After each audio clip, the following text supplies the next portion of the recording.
So we will now discuss using CVP analysis in decision making.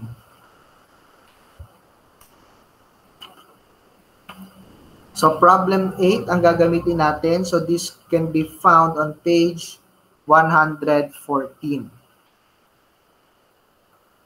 So ito yung given data doon sa page 114.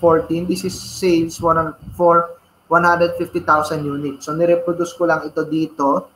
Pero I think na-revise ko na to. Pinagsama-sama ko na yung variable tsaka fixed. So kinonvert ko na yung income statement sa page 114 into a contribution margin format.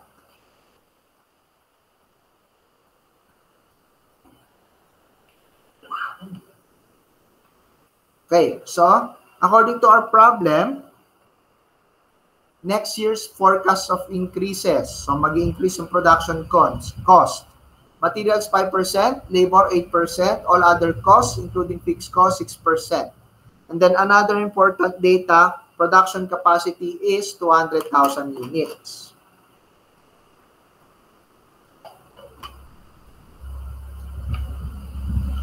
So ito yung mga pinagpipilian niyang alternatives. A, maintain the present volume and sales price. B, produce and sell at capacity and reduce unit price to 28 pesos.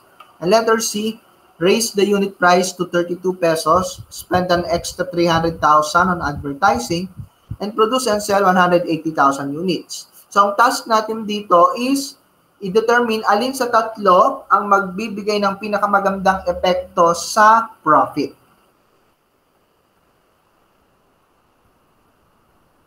So, magpo-produce tayo ng alternative income statement for each alternative. So, for letter A, yung maintain the present volume and sales price, ito po yung naging resulta niya. Okay? So, pinakita rin din naman siya sa book, pero nilagyan ko ng extra column, no? Baka makatulong paano natin nakuha siya, no? So, yung sales is 150,000 times 30, same pa rin naman. Yung materials, no, nag-iba na yung amount niya. So, sabi kasi sa book, mag-increase ng 5% yung materials. So, naging 7 pesos and 35 pesos per unit na siya. And then, for labor, nag-increase daw ng 8%. So, ang per unit niya is 10.80. And all other costs, nag-increase ng 6%. So, nilagyan ko dyan ng mga additional data. No? Nilagyan ko ng per unit. And then, please also notice yung ibang cost natin. No? Nag-increase din siya. Kagaya ng fixed marketing expense, ayun, no? Na nag-increase siya ng 6% to 196, 100. Ganon din si, meron pa siya ditong tinatawag na fixed manufacturing expense. So, nagbago din yan. Nag-increase ng 6%, pati yung overhead mo na from 500 ay naging 530,000.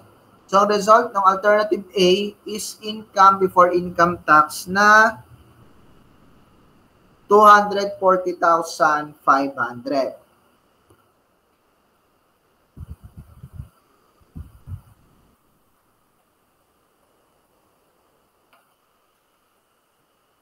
For alternative B, sabi niya, produce and sell at capacity and reduce the unit price to 28 pesos. Ito yung result niya.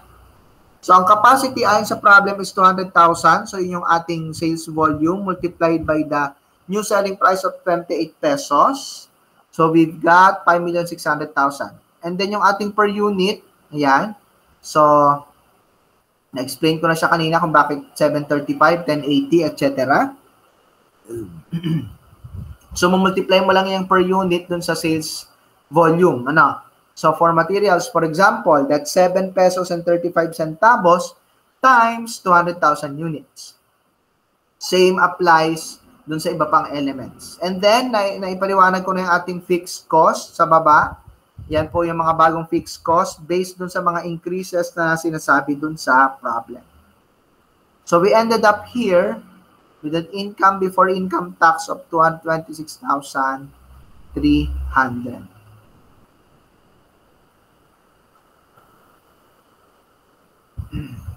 So, yun yung result niya, no? Yung 226,300 for alternative B.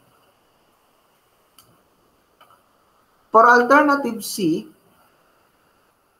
so sabi kasi sa alternative C, raise the unit price to 32 pesos, spend an extra 300,000 on advertising, and produce and sell 180,000 units. So ito po yung resulta niya.